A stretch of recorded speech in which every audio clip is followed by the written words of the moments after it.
sa inyong lahat. Ito po ang inyong kapatid, Sister Techi Rodriguez. At ako naman po ay si Brother Froilan Hong. Sa umagang ito, kami po ay napakaganda po ang ihahandog sa inyo. This is about being a godly mother. So lahat po ng mga mothers, singles na mag-aasawa na, para po sa inyo ang aming pong episode na ito. Amen. At saka talagang totoo pong napakalaki ng papel na ginagampanan ng isang ina. Kung wala pong ina, wala po tayo lahat dito. Talaga. So gugunitain po natin ang kahalagahan of being a godly mother. Amen. Sa aming pong muling pagbabalik. All that you did was love. Mama, I love you. Mama, I care. Mama, I love you. Well, how do I express my love for my mom this Mother's Day? Well, I can try to not stress her out. But seriously, I can't imagine what it's like to be a mother, especially of 5 kids and a teenager like me and a baby pa. But for every day, palagi na lang, Mom, where's my baon? Mom, did you see my shirt? Mom, where's this? Where's that? And it must be stressful. Pero for Mother's Day, I could try to pamper her and make her feel important and just remind her of how much I love her. So happy Mother's Day, Mom. I love you. How do I express my love for my mom on this Mother's Day? Right now, ang mother ko na-confine sa Veterans Hospital for gallbladder stone operation. And I am praying, and the community as well. We are praying na matunaw yung bato, hindi na kailangan operahan. And of course, na-assign ako sa Saturday. Ako raw magbabantay sa kanya. And natapat na duty ko yun sa SES. And syempre, muna mother ko. And I love my mom so much. So, yun lang, Mom. Happy Mother's Day and I love you. How can you express your love for your mom this Mother's Day? Siguro yung best way para mapakita ko yung love ko for my mother is to obey her. I mean, yung mga utos niya sa akin, especially yung mga maliliit niyang sinasabi. And at least for once, hindi ako magsasabi ng, teka lang ma, or sandali lang ma, pero gagawin ko na agad. Happy Mother's Day, ma. I love you. I love you. Mama, I care. Mama. Good morning. Ang ating pong pag-uusapan ngayon ay tungkol po sa mga ina. Lalo-lalo na po, hindi po ba Mother's Day na.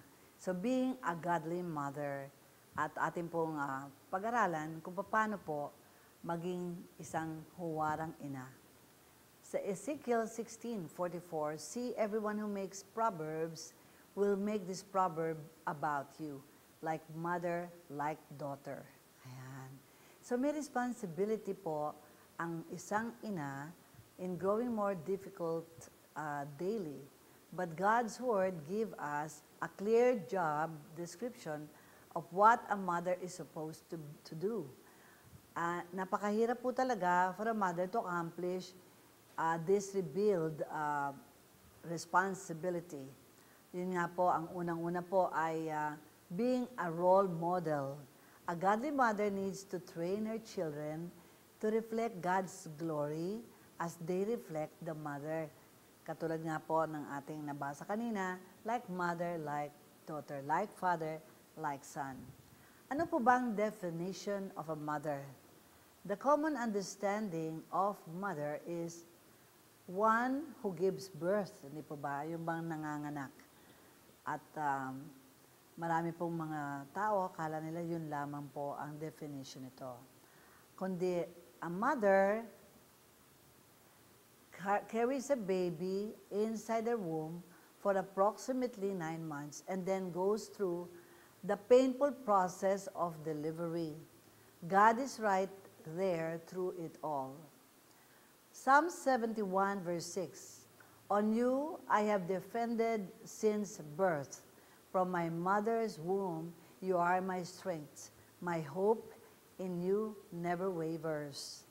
Since the birthing of Adam and Eve's children, every human to enter this life has followed this process of birth.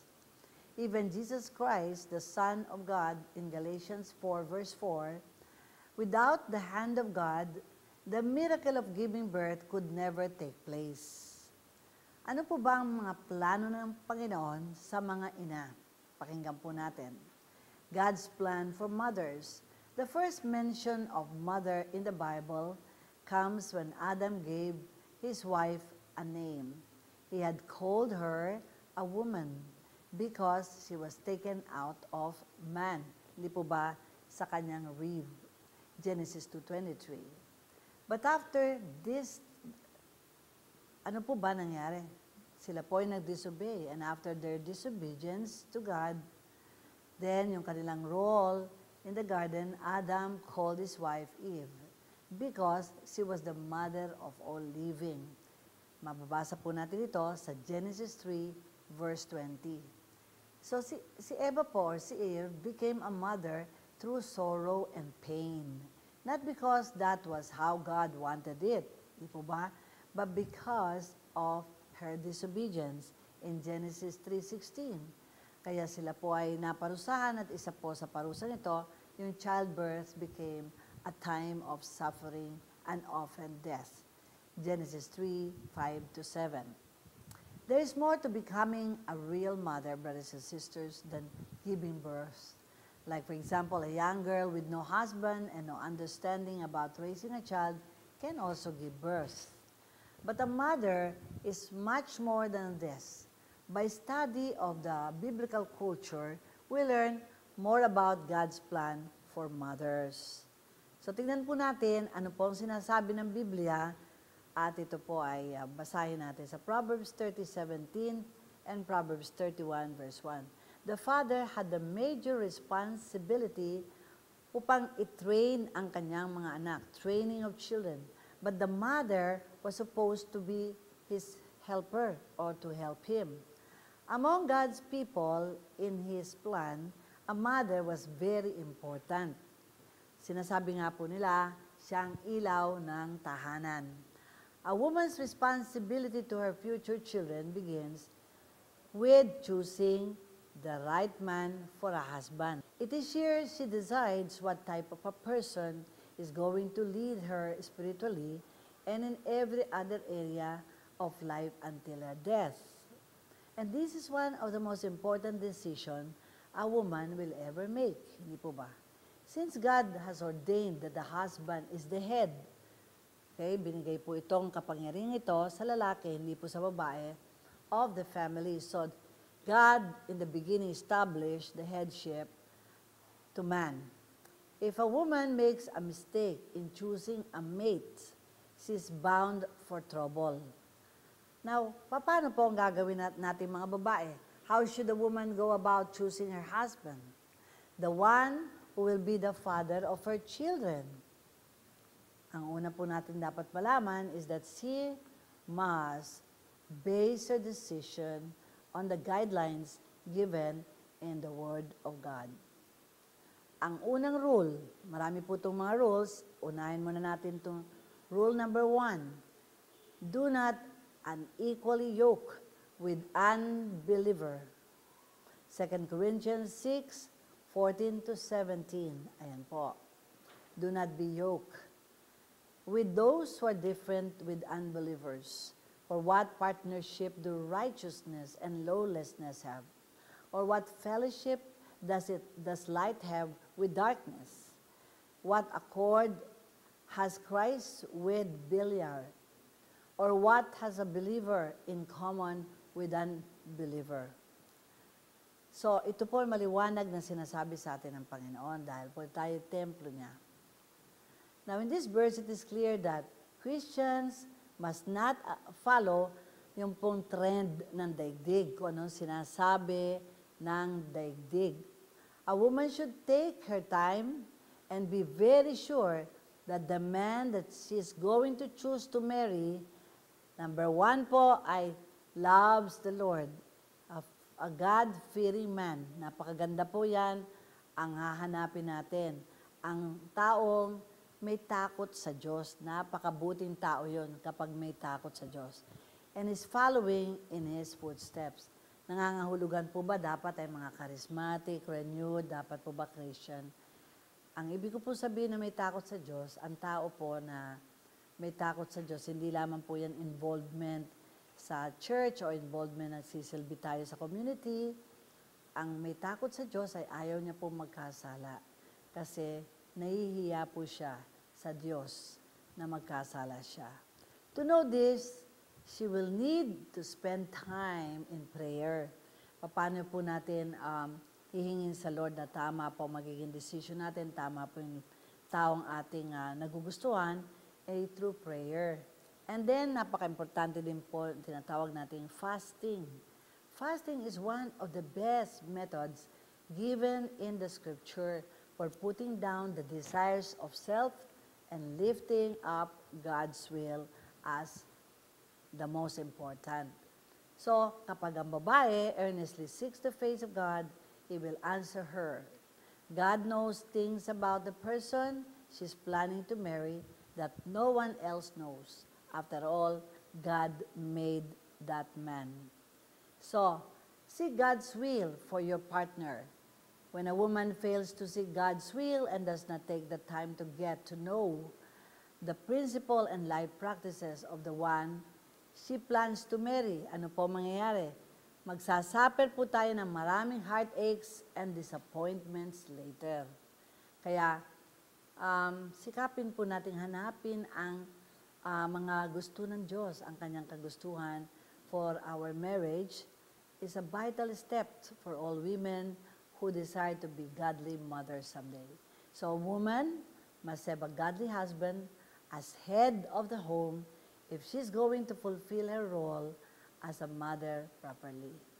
So tayo po ay magbabalik next week for another rule tungkol po sa pagiging example of a mother, magandang halimbawa of a godly mother. Ito po ang inyong kapatid. Salamat po. Life-changing encounters, testimonies on healing, conversion, and new life. Sa araw na ito, panoorin natin ang pagsasalaysay ng ating kapatid na si Betty de la Peña na kung paano niya dinala ang krus sa kanyang buhay. Good morning, everybody. I'm Sister Betty de la Peña, of Disciple of Andrew, member and pastoral leader. I have been with the Lord's Flock since 1997. At maraming salamat sa Diyos at binigyan niya ako ng pagkakataon na makilala siya ng lubusan, makarinig ng kanyang mga salita, at ng turo ng aming elder na si Sister Techi. Sa akin pong buhay ay napakaraming pagsubok ang dumating dahil I am a single mother. At sa akin pong buhay na ito ay dumating ang pinakamatinding dagok sa aking buhay na malaman ko ang aking anak noong January 2013 na may sakit ng cancer.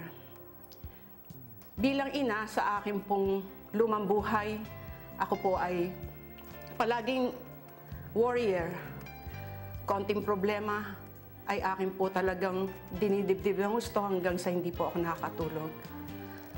Ngunit sa awat tulong po ng Diyos, kahit po napakatindi ang pagsubok na dumating na malaman kung may sakit na cancer ang aking anak, ay magaan ko po itong nadala kasi andun po yung paniniwala ko at pananampalataya sa Diyos na hindi po niya kami pababayaan at mayroon po siyang purpose why He allowed all these things.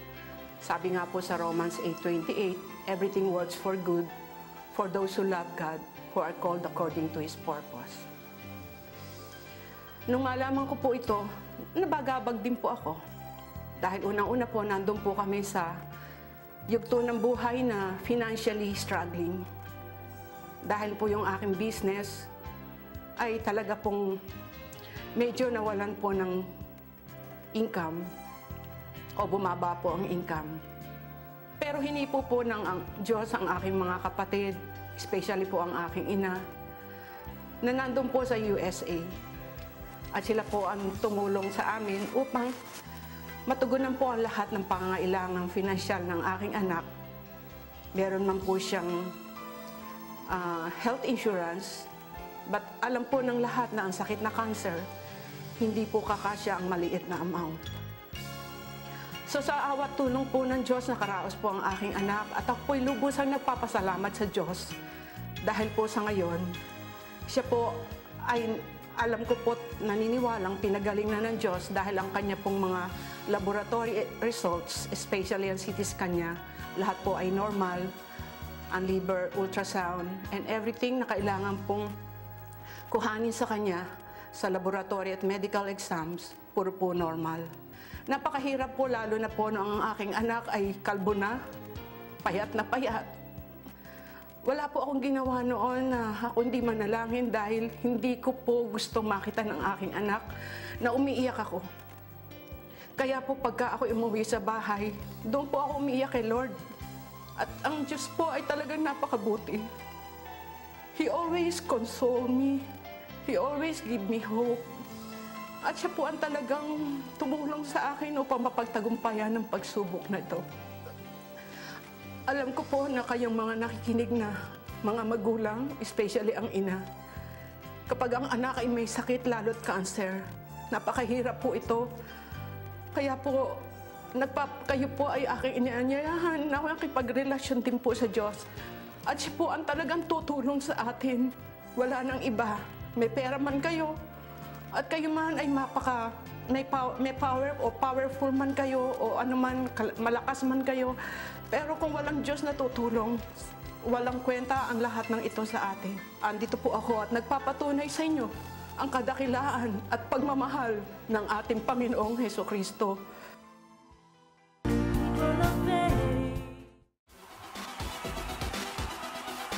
Everyone is made to worship.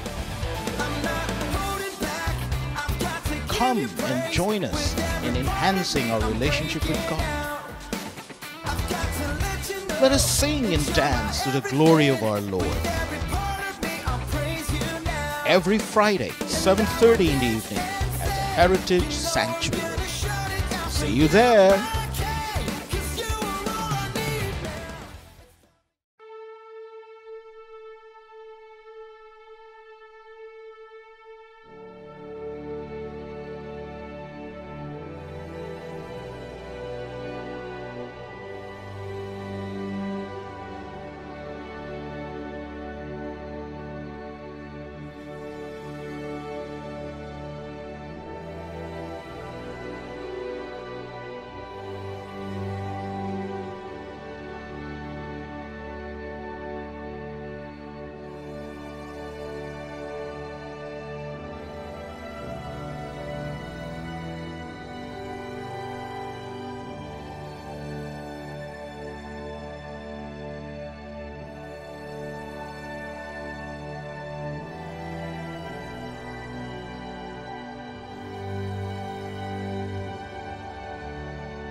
Let us again come together in prayer to be led by Sister Tetsi.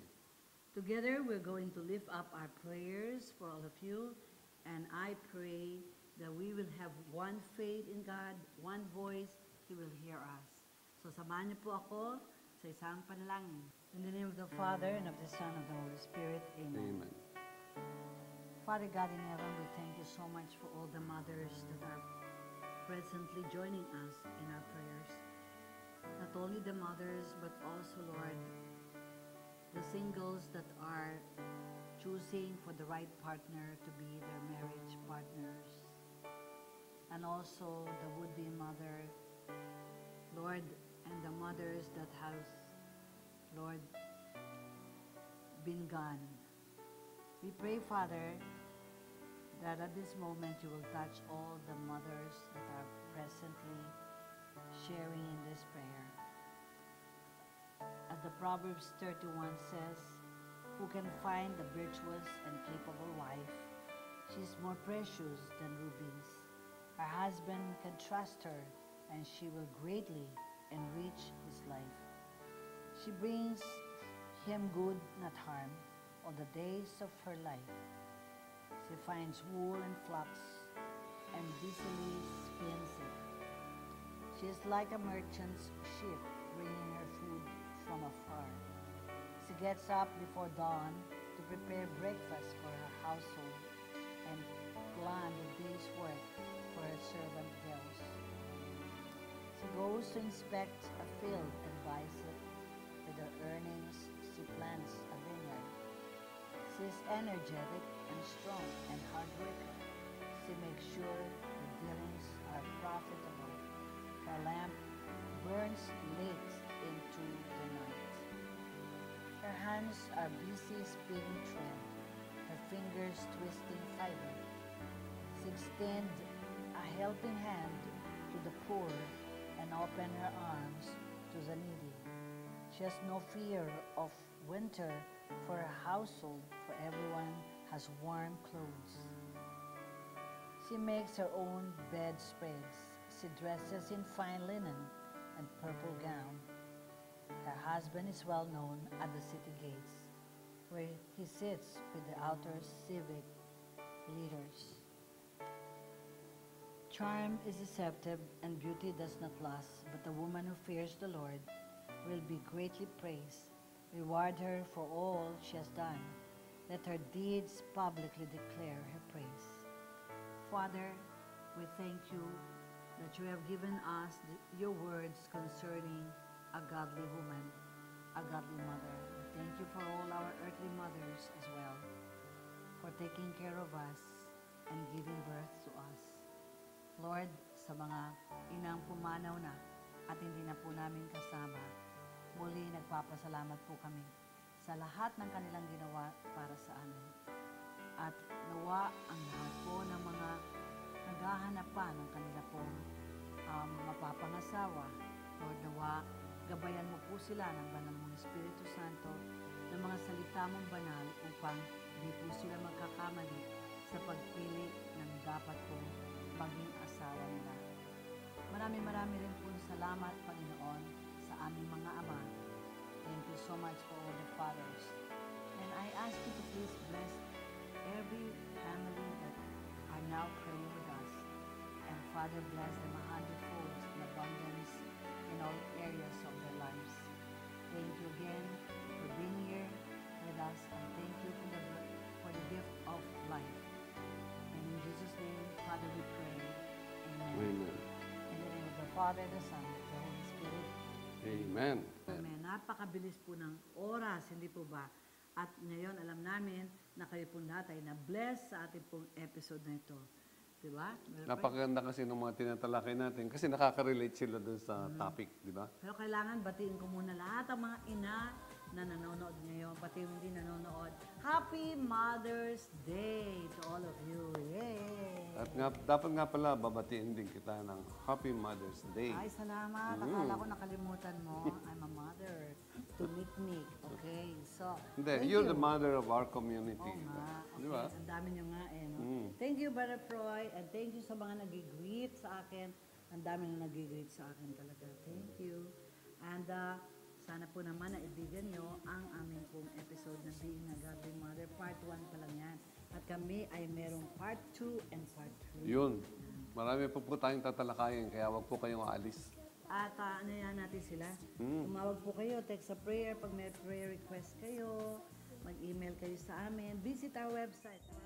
Magpapaalam po kami pansamantala. Watch us again next week. This is your sister in Christ, Techi Rodriguez. And I am Brother Froilan Hall. Sa muling pagbabalik ng pinagpalang palatuntunan ng Panginoon ang Signs and wonders, power of the word. The Heritage Worship and Spiritual Formation Center was a vision given by the Lord through Sister Tetchi. It is going to be a house of worship for all peoples and a lofty and magnificent temple in God's honor.